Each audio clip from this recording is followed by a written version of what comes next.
him, other people need salt, so you're cooking the same dish sometimes 2 different ways. A couple different ways. Yep.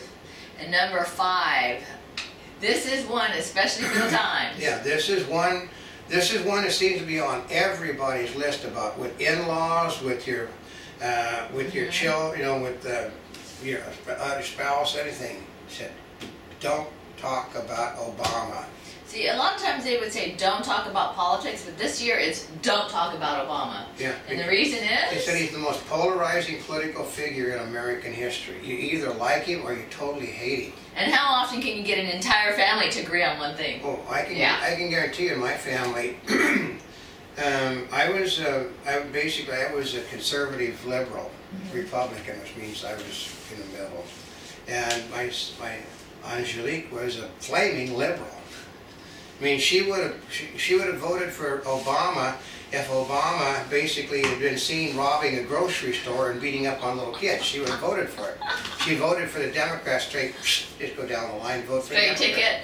Yeah, didn't care, because only the Democrats could save this country from people like you.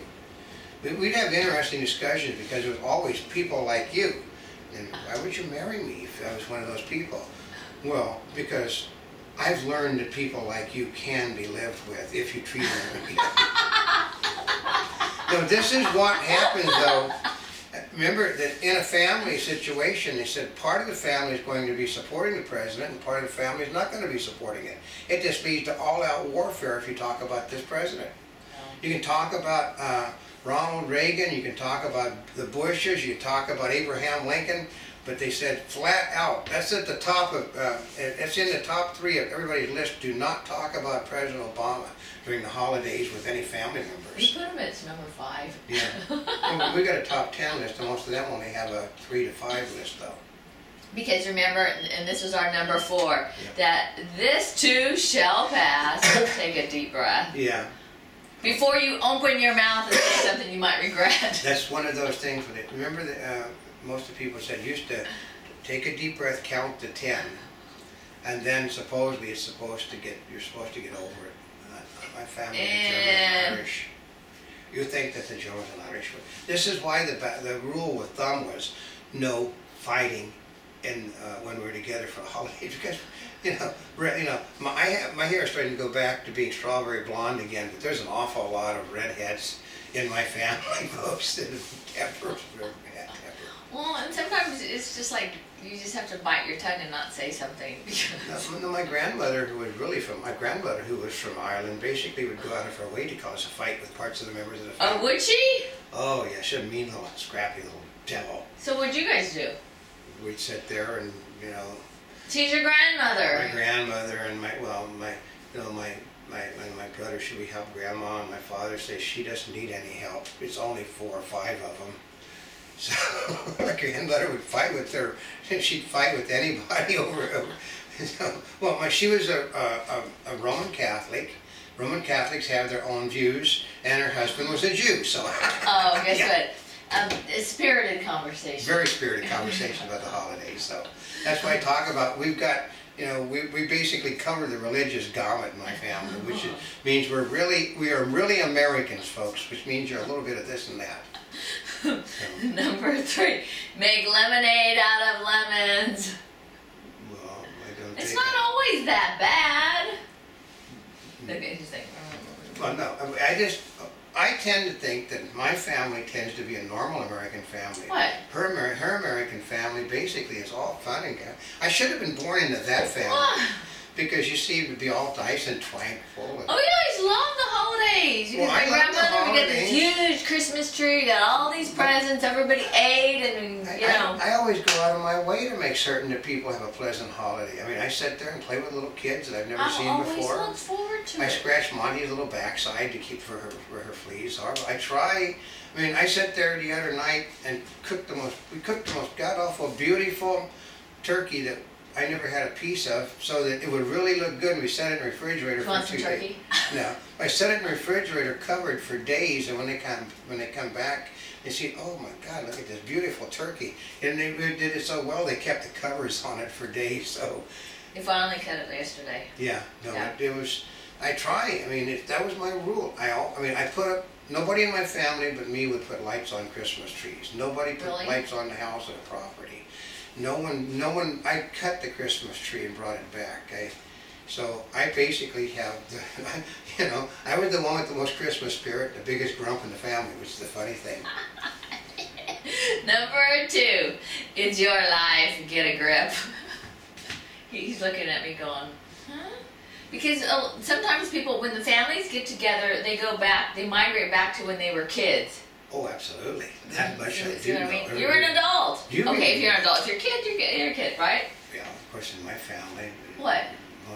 You remember when we were 10 years old and we climbed up the side of the cliff, we're using spoons. Yeah. And then I said, oh, that was not a very bright thing to do when we were 10, was it? And they said, they said, would you do it again? Well, I fell. I wouldn't do it again. No. Actually, we did. We do things like that because out here, people don't understand. Los Angeles is on hills. It's like Rome. We're on hills. So basically, when the side of a hill would come down, it'd be like a shell face or a clay face. We would take spoons and go climbing the sides of the faces of the rocks, the thing that just fell down.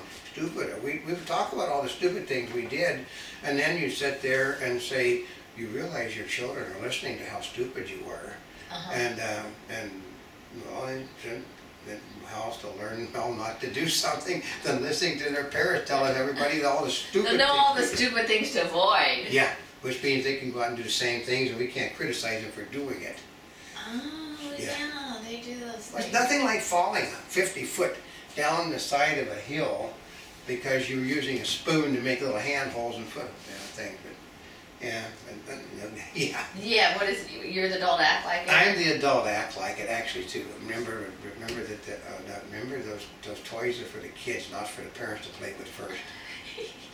Oh, let's see. This is how it works, and all the adults would gather around. We'd all put the little kids thing together. So we'd play with them. Watch out! The kids are watching. Oh, I know. I remember we put actually the Lionel train place was basically struck down, but my father bought trains for some of his grandkids, and he put them together at one of the Christmas dinners, and he's sitting there playing with the huge, big train set. And Granddaddy, can't we play with a thing? And then my father said, well, here's $10, go to the movies.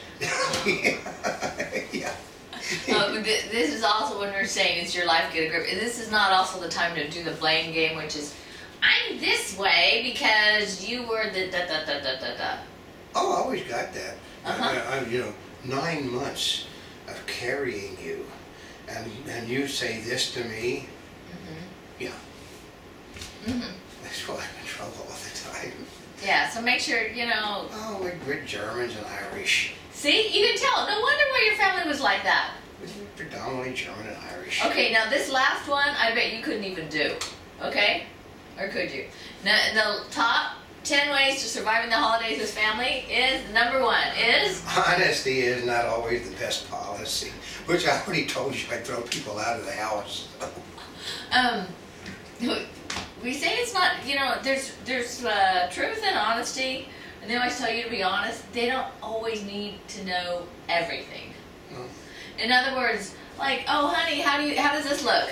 That looks like shit, right? Yeah. They don't need to hear that. They, maybe something else might look better on you today. It does, unfortunately. What? Okay. There are people that are so stupid, they will do that continually with their family members telling them, when I ask them, do you think this makes me look fat? And they say, yes. But you ask me, and that's what there's different ways you can phrase it, but yeah. You didn't have to be fully honest. Yeah, or, one of the girls in the family, one of their uncles would say simply, is she pregnant?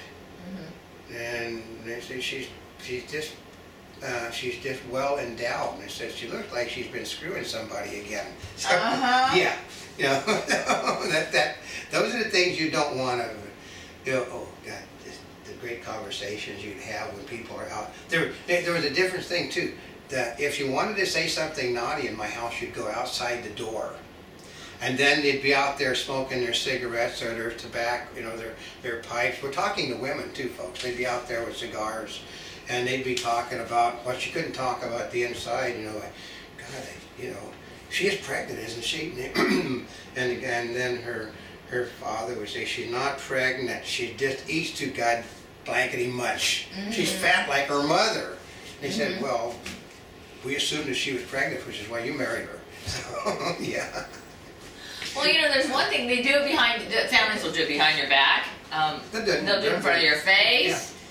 Yeah. It's almost like like your social graces. For many families, your social graces go out the window when your family's there. Oh yeah, it's just inside, in the house, nothing. Outside the door was basically, which is funny because my mother and father smoked like a fiend, but for the holidays, they did not want to have 50 different cigarettes and pipes and cigars going in the house because you're cooking.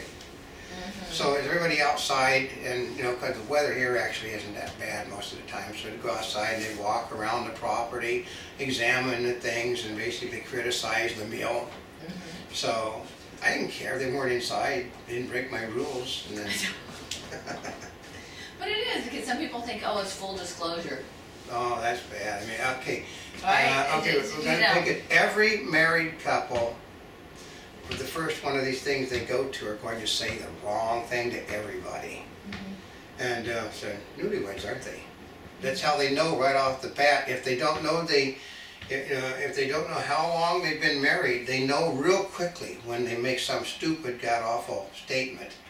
And then the husbands don't really make a deal, but the wives would go, oh, you know. And then all the women go, okay, it's all right. We know he's a beast. And the husband, I didn't do anything. She said your mother looked like, like her face had been plastered on a water poster, you know. So, yeah. And then, and that's what. Well, no wonder why. Newlyweds will always do that because I had the opportunity to see, I think, 47 different sets of newlyweds in my life and my family. Oh, really? Oh, God, and there was always a disaster their first. They were always overly nice, they were always overly polite, and they'd always say the god-awful most stupid things. You know, like, how much did this meal cost for you to make? Like, why would you want to ask how much did this meal cost to make? You know, I have a recipe that would be better than the one you gave us. Now, I'll have my mother call you, and she'll give you her recipe on how to do it, do it right. Yeah, statements like. Yeah, you ignore newlyweds because they're just plain awful stupid. You also ignore first-time parents because they don't know any better either. No, so you can tell how long I've been around family because I know first-time parents basically don't know what they're doing, and then all the other people and all the other parents, well, okay, you go have a good time. We'll take care of your kid. And then somebody shut that little up, because they're, oh, isn't he so cute? He's got his father's lungs. Well, see, part of it is that baby may be the center of your universe. It's not the center of everybody else's. Okay. Yeah, I know. I used to, okay. I spent all of my time not with the adults, but I would get set at the kids' table all the time, which is about like that tall. They said, I cooked the meal. Means you got more food. I got the... You had buffet anyway, it didn't make any difference. I got to eat all the candy and all this stuff because the kids... It's why, let's put it this way. I was old as I am, and I have nieces and nephews that can't comprehend the fact that I was older than their grandparents. They don't understand that I'm that old. So, because I spend all of my time sitting at the kids' tables. All right, okay, we go out to a restaurant at the holidays because... what would happen was because my mother basically was vice president treasurer of a big corporation, and after you get done there, then whoever was left would go over to one of her restaurants, and then you'd have something over there. Like they got a dessert specialist she was very proud of. She'd take over there, and they'd just bring out the thing and have their coffee and their dessert or their pie a la mode, and you'd be sitting there. You can guess where I sat when we went to those things. All the adults are here. My brother and my sisters are with the family, and I'm over with all the little kids.